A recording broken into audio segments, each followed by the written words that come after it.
मंच पे विशिष्ट विद्वान के रूप में प्रख्यात नर्तक, नृत्य निष्णात पंडित प्रेमचंद होम्बल जी, डॉक्टर संजय जी कला मर्मज्ञ,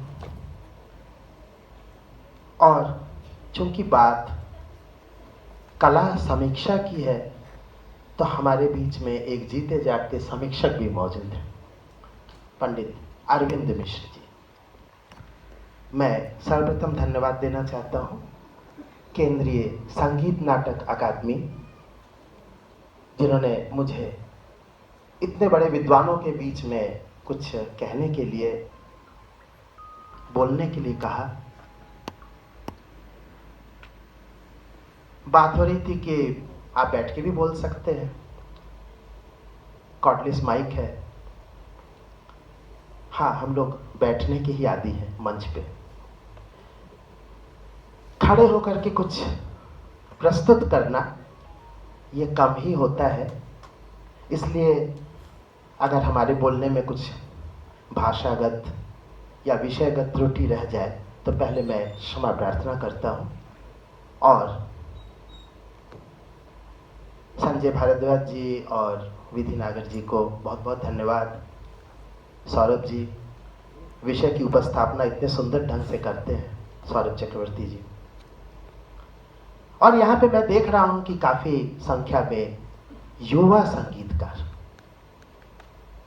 मुझे लगता है कि इसमें से बहुत सारे ऐसे व्यक्ति हैं जो संगीत शिक्षण प्राप्त कर रहे हैं, कुछ ऐसे व्यक्ति हैं जो संगीत के क्षेत्र में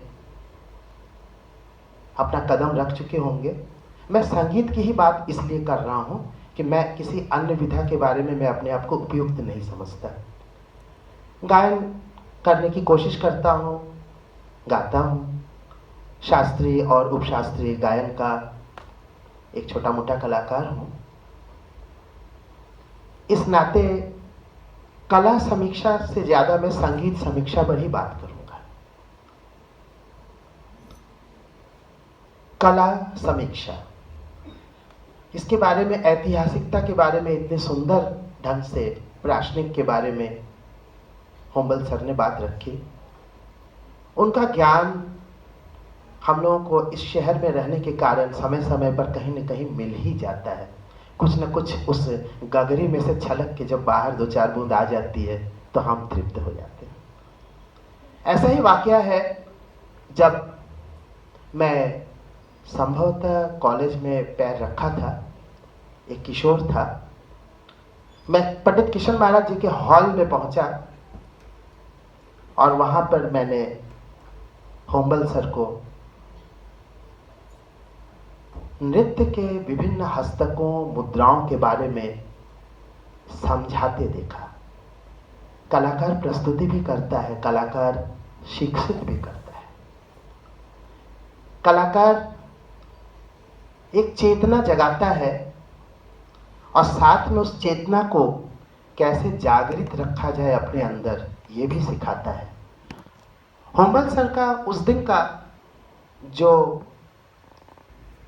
अभिभाषण चल रहा था, जो व्याख्यान चल रहा था, वो मेरे लिए कितना महत्वपूर्ण था यह आप नहीं जानते, मैं जानता हूँ। क्योंकि छोटी छोटी बातों से उन्होंने उतनी गूढ़ और सूक्ष्म बातों को हम लोग के सामने, हम लोग जब विद्यार्थी थे, हम लोग के सामने रखा। कितना ज्ञानवर्धन हुआ ये मैं बता नहीं सकता, ये कितना उपयोगी रहा है मेरे जीवन में। क्या आज के जो हमारे कलाकार हैं वे ऐसा कर पाते हैं? मैं तो देखता हूं, या तो कलाकार बोलता नहीं है, या तो कलाकार बोलता है तो लगता है कि ना बोले तो अच्छा है। कुछ भी बोलता है। कलाकार से पूछिए कि आप अपने साधना के बारे में बताइए, राग के बारे में, कहते इस जन्म में अगर एक यमन आ जाए तो समझिए कि जीवन, बात सही है, गलत नहीं है। एक यमन ही कहाँ साध पाता है इस जीवन में, कई जन्म चाहिए। लेकिन आप जिन्हें बता रहे हैं जो युवा लोग हैं, अगर उनके पास ये मैसेज जाता है कि फिर बागी से सीख के फायदा क्या, ये नहीं कर लेते बहुत है, क्या झूठ मूठ के इतने सारे राग सीखना है, क्या ये मैसेज जाना चाहिए, ये संदेश जाना चाहिए कि सीखना बेकार है, व्यर्थ है, बस एक पकड़ लो उसी को। हाँ, एक साधे सब सधे, लेकिन क्या इसका आशय ये है? तो हम जब इधर होते हैं तो हमको उस ढंग से अपनी बात रखनी चाहिए। भावावेश में आकर कुछ भी कह देने से शायद गलत होता है। कहीं कोई बोल देता है कि वेद की उत्पत्ति किस प्रकार से एक लोकगीत के माध्यम से हो गई, कोई कुछ बोल देता है, कोई कुछ बोल देता है। हमारे युवा, किशोर, कलाकार भ्रमित हो जाते हैं। तो ये जो भ्रमित होना है, होते रहते हैं, ये क्यों होता रहता है? क्योंकि उनके अंदर वो चेतना उस ढंग से जागृत नहीं की गई, और यहां पर समीक्षक का रोल शुरू हो जाता है।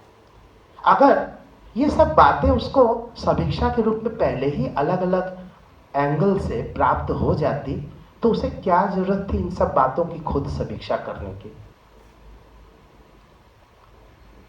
कभी कलाकारों को अपनी बात समझाने की जरूरत पड़ती है, तो संगीतज्ञों को उनकी वाणी कम पड़ जाती है। ये कहना ज्यादा उचित होगा, क्योंकि हम लोग की वाणी तो दूसरी ही है।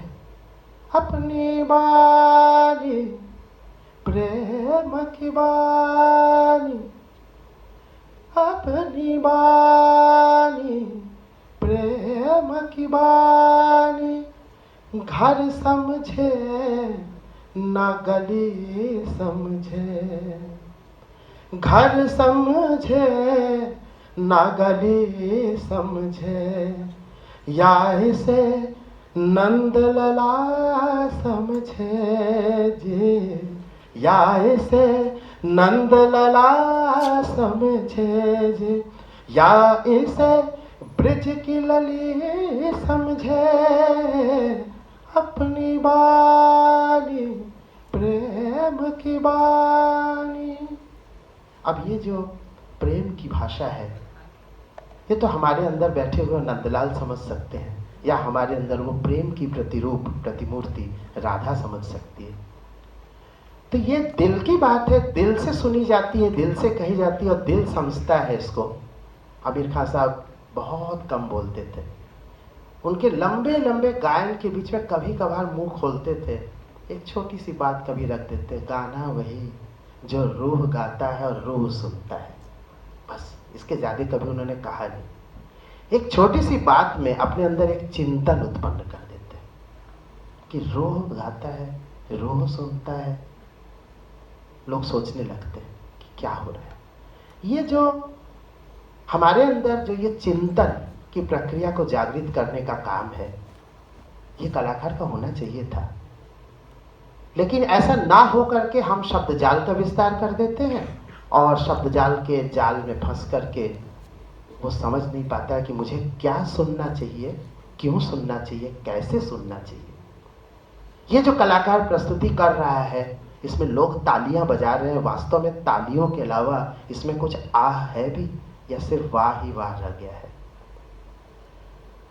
अब समस्या यह है कि नई पीढ़ी को कैसे समझाया जाए, कैसे समझाया जाए। एक गुरु के रूप में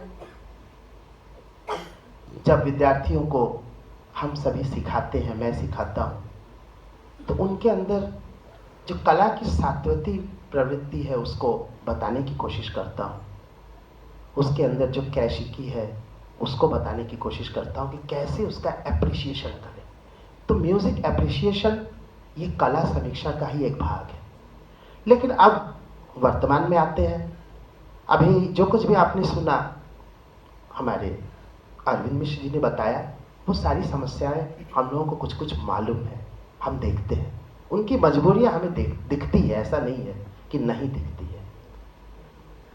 लेकिन हमारा एंगल क्या है उस बारे में भी आप जानना चाहेंगे, क्योंकि एक समीक्षक भी जानना चाहता है कि कलाकार क्या कहना चाह रहा है। तो आज अगर समीक्षा का मीडिया से अगर जोड़ा जाए, समीक्षा में केवल मीडिया होना ही काफी नहीं था, काफ़ी नहीं होना चाहिए।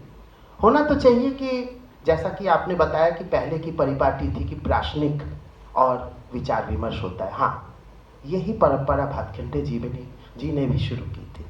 इसीलिए कार्यक्रम का नाम कंसर्ट नहीं रखा गया था, कॉन्फ्रेंस। आप आश्चर्य करेंगे, कॉन्फ्रेंस संगीत का। आज भी कलकत्ता में जाइए तो कहते हैं कि म्यूजिक कॉन्फ्रेंस में जा रहे हैं। तो कॉन्फ्रेंस क्यों था? क्योंकि कलाकार आपस में बैठ करके एक दूसरे की समीक्षा भी कर देते थे, आलोचना भी करते थे, प्रशंसा भी करते थे। ये जो आज एक नई प्रवृत्ति चली है, तुम भी अच्छे हम भी अच्छे, वाह वाह, आहा क्या बात है, इससे तो कम से कम निजात मिल जाती थी। शायद आपने सुना भी होगा संस्कृत का वो श्लोक, मुझे श्लोक तो याद नहीं है, कि ऊंट की शादी में, ऊंट के विवाह में गधा गायन करने गया। ऊंट ने कहा आहा क्या स्वर है, और गधे ने कहा आहा क्या रूप है। क्या हमारे यहाँ पे यही चल रहा है क्या इस समय? तो यहाँ पे समीक्षा कैसे आएगी? अहो कंठ अहो स्वर, ऐसा करके है, हमें श्लोक याद नहीं है, क्षमा प्रार्थी हूँ। तो इस समय समीक्षा की स्थिति कलाकार की निगाह से क्या है ये भी देख लीजिए, क्योंकि कलाकार वो इस जैसे समीक्षा कर दी गई तो फिर कलाकार उसको किस ढंग से ले रहा है, कलाकार की अपेक्षाएं क्या थी और उसको मिला क्या, क्या उसने जो अपेक्षा की थी वो मिला या जो मिल गया वो उसकी अपेक्षा थी, जरा इसको भी देखना चाहिए। तो हम देखते हैं कि इस समय जैसा कि आपने हुम्बल सर ने बताया कि अखबारों की, प्रिंट मीडिया से अब हम दूसरी ओर निकल गए हैं। प्रिंट, इलेक्ट्रॉनिक और अब तीसरा सोशल मीडिया। इसका इग्नोर हम नहीं कर सकते। यह युग सोशल मीडिया का युग है। प्रिंट नहीं है ऐसा नहीं है, लेकिन प्रिंट पढ़ने वाला बहुत कम रह गया है। मैं रोज ही अपने एकेडमी में कई दर्जन विद्यार्थियों से रोज मिलता हूँ, सिखाता भी हूँ, बात भी करता हूँ, कभी गाता हूँ, उनका सुनता भी हूँ। तो मेरा इस युवा पीढ़ी के साथ बहुत सान्निध्य है, साहचर्य है। हमेशा उठना बैठना इनके साथ ही होता है। नींद खुलती है तब से शुरू हो जाते हैं, किसी का मैसेज आया, ये गुरुजी ये बताइए, वो कोई कुछ पूछ रहा है, ये है वह, समस्याएं उनकी थोड़ी थोड़ी जहाँ से हमसे हो सकती है, क्या समाधान कोई निकालेगा, लेकिन फिर भी कुछ दिशा देने का प्रयास करता हूँ। रात भी वहाँ तक ही खत्म होती है। तो दिन भर ऐसे ही बीतता है। मुझे जो नज़दीक से जानते हुए जानते इस बात को। तो इस पीढ़ी से जब मेरा ताल्लुकात ज़्यादा है तो मैं इसमें थोड़ा ऑथेंटिकली कह सकता हूँ कि सोशल मीडिया इस समय हमारे मस्तिष्क पर, मन पर पूरी तरह से हावी हो चुका है। और अगर हम अपने समीक्षा के स्वरूप को, कला के स्वरूप को इस नए परिस्थिति में ना ढाल लिए तो बड़ी दिक्कत आने वाली है। बैकडेटेड हम पहले नहीं हुए थे। बहुत बड़े बड़े विद्रोह के युग आए जब संगीत को दफन कर देने वाली बात भी हुई, तब भी हम नष्ट नहीं हुए। लेकिन अगर हम अब नहीं चेते, अब नहीं बदले, तो वास्तव में अब दफन हो ही जाए। तो पहले आता है प्रिंट मीडिया का। प्रिंट मीडिया की स्थिति यह है कि मैं उसकी बात नहीं कर रहा हूं कि लिखा क्या जा रहा है, पढ़ा क्या जा रहा है। कोई पढ़ने को तैयार नहीं है। अखबार कोरोना के बाद से लोगों के हाथ से गायब हो चुके हैं। आपको रास्ते चलते हुए चाय की दुकानों पर मैं पहले देखता था कि एक छोटा सा मोची भी बैठा हुआ है, जूता सीलने के बाद उसे थोड़ा सा वक्त मिल जाता था तो वो पढ़ने लगता था। आश्चर्य होता था कि वाह, ये भी पढ़ता है। जरूर पढ़ता हो, इंसान है, पढ़ेगा ही। तो इंसान को पढ़ना चाहिए। कहाँ गई वे पुस्तकें? आज पुस्तकों की चर्चा हो रही, ग्रंथों की चर्चा हो रही, उन्हें कौन कहे? मैगजीन्स गायब हो गए। मैगजीन की बुक स्टॉल्स देख लीजिए कितने दिन पर दिन कम होते जा रहे हैं। पहले कोई एक अपाहिज सा आदमी एक रिक्शा नुमा छोटा सा होता था, उस पर बैठ करके तरह तरह के अखबार बेचता था। पिछले कुछ दिनों में आपने देखा क्या आसपास? नहीं दिख रहा है। और कलाकार क्या करता है? वो चाहता तो है कि पेपर में निकले। उन्होंने कहा जरूर कि ये देवाशीष जी कुछ कहते नहीं है, लेकिन मन ही मन देवाशीष तो यही चाहता है कि मैं गाऊं तो पेपर में आ जाए। ढकी छुपी बातें क्या करनी है, ट्रांसपेरेंट होना चाहिए। मैं चाहता हूं मेरा निकले, और निकलने के बाद मैं क्या सोचता हूं कि लोग पढ़ें, और पढ़ती हूँ। तो निकल के क्या होगा, तब मैं क्या करता हूँ, फिर मैं उसका कटिंग निकालता हूँ ई पेपर से, फिर उसको अपने फेसबुक पे डालता हूँ, फिर देखता हूँ कितने लाइक हुए, उसका कमेंट आया कि नहीं, कितने लोग तक गया, देखा कि नहीं हुआ तो क्या शेयर करो, शेयर करते। फिर उसके बाद चले जाते इंस्टा में, नहीं फेसबुक में आजकल कम लोग हैं, इंस्टा में जाते हैं, चलो वहां जाते हैं, अरे अपने तो फॉलोअर ही कम है, देखेगा कौन। बड़ी बड़ी समस्या कलाकार जूझ रहे हैं। ईमानदारी से कहने में दिक्कत क्या है, हम कलाकार ऐसे ही कर रहे हैं। फिर जब ये नहीं होता तो अपने व्हाट्सएप स्टेटस पे लगाते हैं और रात तक देखते हैं कि 23 घंटे में 285, 300 का आंकड़ा भी नहीं छुआ। क्या लोग स्टेटस तक नहीं देखते, लेकिन देखते हैं। यही रह गया है, तो इसको इनकार कैसे करें। तो प्रिंट मीडिया की तो ये स्थिति है कि अगर निकल भी जाए, मैंने देखा है कि मेरा फुल फोटो निकला हुआ, एक इतना बड़ा निकला हुआ है, तो मैं अगले दिन जिज्ञासु निगाहों से अपने विद्यार्थियों को देखता हूँ कि कोई तो बोले कि गुरुजी आपकी फोटो दिखी अखबार में, कोई नहीं बोलता। रास्ते चलता हूँ, सोचता हूँ कि कोई कहेगा कि अरे देवाशीष जी आज आपका दिखा, नहीं बोलता कोई। तो क्या ये हतोत्साहित करने वाली स्थिति नहीं है? क्या अखबार एक आभासी दुनिया में अपने आप को बहुत महत्वपूर्ण मानते हुए जी रहे हैं? ऐसा तो नहीं लगता है। उनको भी तो अपनी समीक्षा कर लेनी चाहिए कि क्या उनकी समीक्षा लोगों तक पहुंच पा रही है। अब अखबार में निकाले भी और उसको फिर ले जाए मीडिया में, कई पत्रकार भी खुद भी कर रहे हैं। वे अपना बनाया हुआ पेज, जैसे एक पेज उनके जिम्मे है संस्कृति, धर्म संस्कृति, जैसे उन्होंने कहा, तो धर्म संस्कृति का पेज बनाने के बाद, अखबार छापने के बाद, उसको फिर अपने ही अकाउंट से उसको अपलोड भी करते हैं कि आज मैंने ऐसा किया। कुछ लोगों ने अपडेशन किया। तो ऐसी स्थिति में प्रिंट मीडिया का अब रोल क्या होना चाहिए, उसको भी सोशल मीडिया से जोड़ लेना चाहिए, जो अब धीरे धीरे जुड़ भी रहा है। ये भी बात सही है। एक तो ये हो गया। दूसरा हो जाता है आपका इलेक्ट्रॉनिक मीडिया। इलेक्ट्रॉनिक मीडिया में आपने समीक्षा कभी देखी है? हमें तो नहीं लगता है। रिपोर्टिंग करने के लिए भी उनके पास क्या है, जो कार्यक्रम चल रहा है, जैसे मेरा अगर कुछ बातचीत चल रहा होगा, कोई इलेक्ट्रॉनिक मीडिया वाला आएगा तो एक छोटा सा क्लिपिंग उठा के उसमें डाल देगा। आप समझिए कि इसमें से आपको क्या समझ में आया। तो अब मैं शुरू में हो सकता है कुछ गंभीर विषय पे बात कर रहा हूँ और अचानक से मैं कुछ हल्के विषय पे आ गया। अपना मैं तो कलाकार हूँ। कभी कहता हूँ कि मुँह पे डारो न रंग गिरधारी, मुँह पे डारो ना रंग गिरधारी। कभी कहते मुँह पे डारो ना रंग गिरधारी। हाँ, कभी कहते बंसुरिया अब ना बजाओ मोरे श्याम, फिर कहते हो अब ना बजाओ मोरे श्याम। तो उसी में थोड़ा सा उससे कहते कि बजा भी तो दे। कहते हैं कि गाड़ी ना दे हो, फिर कहते गाड़ी दे हो। गाड़ी ही अच्छी लग रही है। कृष्ण से कहते हैं होली पर, होली खेलना आए तो खेलो लला, गाड़ी न दे हो। फिर कहते हैं कि गाड़ी न दे हो, गाड़ी न दे हो, गाड़ी न दे हो। अरे गाड़ी ही दे दो ना थोड़ा सा। ये जो न है ये कितना अर्थ। तो मैं हो सकता है ऐसे ही कुछ हल्की बात कर रहा हूँ, इलेक्ट्रॉनिक मीडिया वाले आए, उतना दिखाए चले गए, सुनने वाला उतना ही देखा। क्या समीक्षा होगी इसकी? तो ये जो संकट है समीक्षा का, पहले इस पर बात और भी ज्यादा होना चाहिए कि हम अब क्या कर सकते हैं। फिर तीसरी जो बात है सोशल मीडिया की, वो तो हो ही गया। यहाँ पे एक बात नई चली आई है, वो है स्वतः समीक्षा की, सेल्फ रिपोर्टिंग। पहले से ही हम बना के भेज देते हैं, और पहले से आपने कहा कि पहले से लोग रिपोर्टिंग भेज देते हैं, बिल्कुल सही बात है, भेज देते हैं। और इतना ही भेज नहीं देते हैं, रात प्रस्तुत किया इतना ही नहीं लिखते हैं, उसके साथ साथ लिखते हैं कि खाली सभागार रहा हो तो उसके बावजूद लिख देते हैं कि सभागार श्रोताओं से ठसाठस भरा रहा। और साथ में लिख देते हैं कि गायन ने मंत्र मुग्ध कर दिया।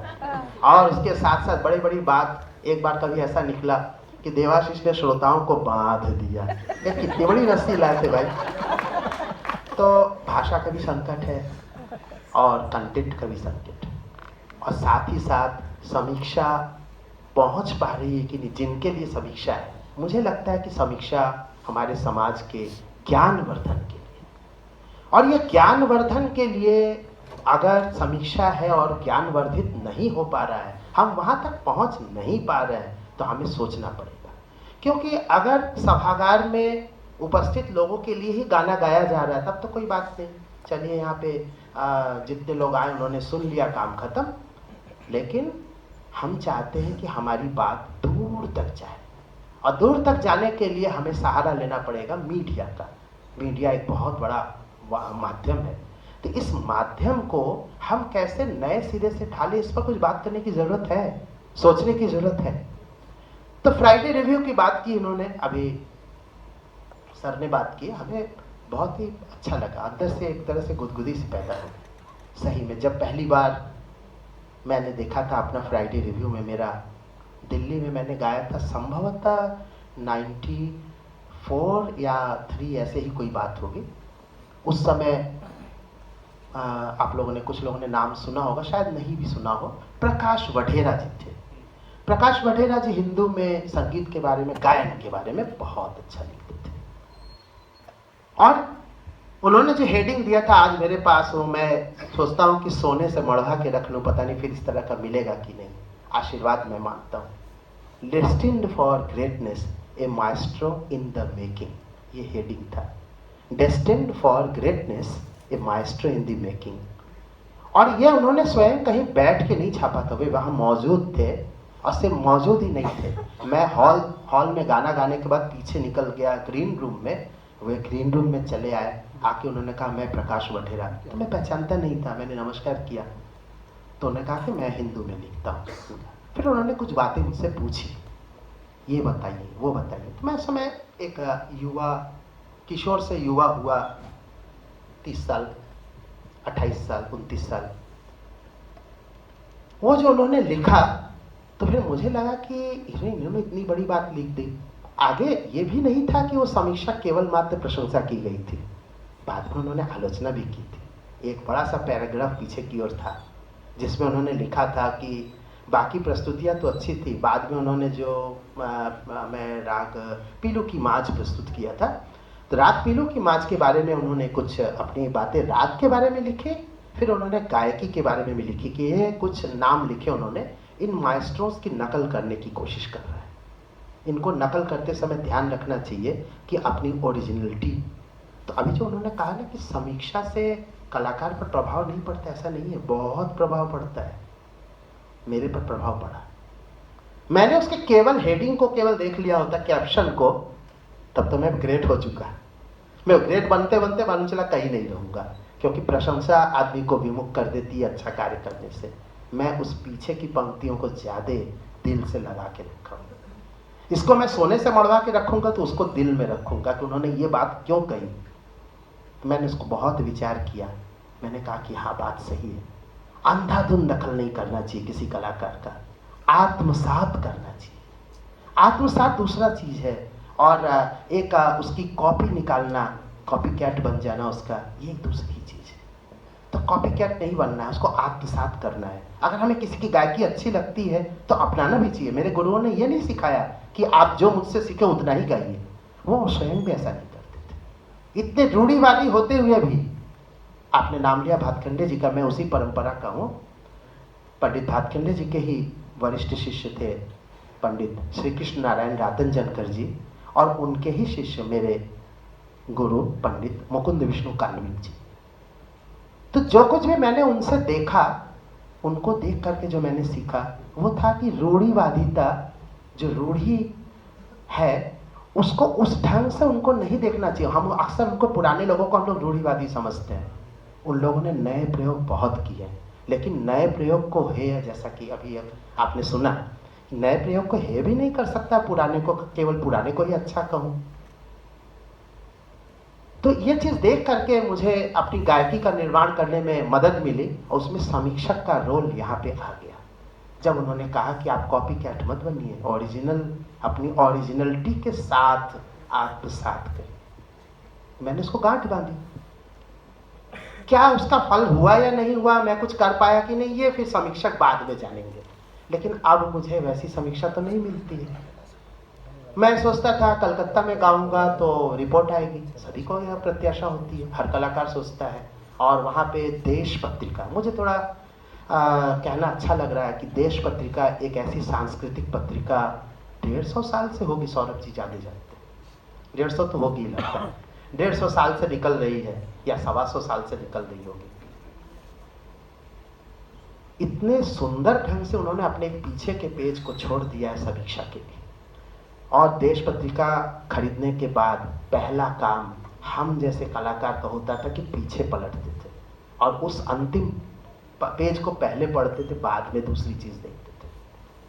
उनके साथ एक पत्रिका में एक खास बात होती, मैगजीन्स पे आपने देखा होगा कि अक्सर कुछ ना कुछ ऐसे चेहरे बाहर बना दिए जाते हैं जिससे मैगजीन अट्रैक्टिव हो जाए। देश ने आज तक कभी नहीं किया। वे कुछ आर्ट वर्क, किसी का बनाया हुआ कोई आर्ट वर्क, कुछ दूसरी चीजें, कुछ दूसरा ही उसका डिजाइन करते थे। कभी उसको ऐसी जबरदस्ती भौंडी ढंग से उसको जो कुछ और पत्रिकाएं होती हैं वैसा उन्होंने नहीं किया, अपना स्तर बनाए रखा। और आपको बता रहा हूँ, मैं ऐसे ऐसे घरों में भी गया हूँ, आजकल नहीं मिलते, लेकिन मेरे ही किसी को मैं ताऊ जी कहता था, किसी को मैं दादाजी कहता था, उनके यहाँ जितनी उनकी हाइट थी उतने देश पत्रिका वो जुटा के रखे थे। वो फेंक नहीं सकते थे, वो एक एक देश पत्रिका पढ़ते भी नहीं थे बहुत, लेकिन पढ़े हुए थे, लेकिन उसको फेंक नहीं सकते थे, उनके लिए इतना मूल्यवान था। तो वो संगीत के व्यक्ति थे, ऐसे ही व्यक्ति, उनके पास इतनी ऊंचाई तक के देश पत्रिका वो कौन जमाने से खरीद के उन्होंने लाइन से लगा रखे थे। उसमें वो पीछे के पन्ने में जो कुछ लिखा रहता था बहुत इंपॉर्टेंट होता था। तो नीलाश गुप्त जी थे, क्या नहीं लिखते थे कलाकारों के बारे में। कलाकार उनसे थर थर कांपते थे, कहे तो ज्यादा अच्छा होगा, पता नहीं आज क्या लिख देंगे वो। और एक चीज और भी है, आज एक कार्यक्रम हुआ, शाम तक निकल जाना चाहिए, अन्यथा बासी हो जाती है। ये कॉन्सेप्ट मुझे आज तक नहीं समझ में आया। मैं अरविंद जी से मैं इसको रिक्वेस्ट करूंगा, हम कहते संकट मोचन का कार्यक्रम का थोड़ा अगले दिन ना छपे, 10 दिन बाद छपे ना, क्या दिक्कत है? पढ़ना हमें है ना, पढ़ेंगे, आराम से पढ़ेंगे, लेकिन ढंग से पढ़ेंगे। हड़बड़ी में करने की जरूरत क्या है? रातों रात लिख लेने की जरूरत क्या है? इसी में तो यही बात पैदा होती है कि सेल्फ रिपोर्टिंग। अब जरा जल्दी से भेज दीजिए क्या गाने वाले हैं। हमने कहा अभी हम तो खुद ही नहीं सोचे, अभी तो जाएंगे वहां देखेंगे हमारे पहले कौन गा रहा है। आप तो ये कह रहे कि राग बदल गया, मैं तो राग सोचता भी अक्सर ग्रीन रूम में हूँ, क्या करूँ उसके लिए, आदत से मजबूर हूँ। मैंने मालिनी राजूरकर जी को देखा, इसी को देख करके तो मैं सीखा हूँ। वो मंच के पीछे अपने बगल में अपने हस्बैंड से, जो उनके संगीत की एक तरह से मेंटर भी थे, राजूरकर जी से पूछ रहे हैं कि क्या गाऊं, बागशी गाऊं? नहीं, बागशी का चंद्र कौन, क्या गाऊं बताओ। तो वहां मैं देख रहा हूँ कि अभी कार्यक्रम में अनाउंस हो चुका है, वो राग तय कर रही है और जाके ऐसा गाया उन्होंने। तो मैंने उसको गांठ बांधी कि ऐसे ही करूंगा। अरे मूड भी तो कोई चीज होती है। घर से सोच के आया कि राग जोग गाऊंगा, और मंच पे पहुंचा तो पहुंचने से पहले इतनी घनघोर बारिश हुई, बारिश का दिन था, और बाहर जो है वो इतनी हालत खराब हुई कि देवाशीष सोच रहा है कि तैर के पहुंचे क्या कार्यक्रम सुनने के लिए। और ऐसी स्थिति में राग जोग सुन रहे, अरे उसने सुना देता थोड़ा मियां मल्हार, क्या दिक्कत थी भाई? आप इतने बड़े कलाकार हैं, कलकत्ता से उठ के आए हैं, क्या आपको ये जो मल्हार नहीं आता? क्या आता है, लेकिन नहीं, माइंडसेट जोग। उसके माइंडसेट के साथ एक दूसरी बात है, माइंडसेट के साथ एक दूसरी बात हो जाती है कि क्या मैं ऐसा तो नहीं कि मैंने अखबार को पहले ही लिख दिया है, अखबार को पहले ही लिख दिया कि जोक गाऊंगा, अब कैसे चेंज करूं। तो ये सब चीजें हैं जो समीक्षा के क्षेत्र में बहुत चुनौतियां पेश कर रही हैं। मैं बहुत बहुत माफी चाहता हूँ, कभी कभी ये शास्त्रीय संगीत वाले विलंबित गाने लगते तो चुप ही नहीं होते, क्षमा, मैं माफी मांगता हूँ।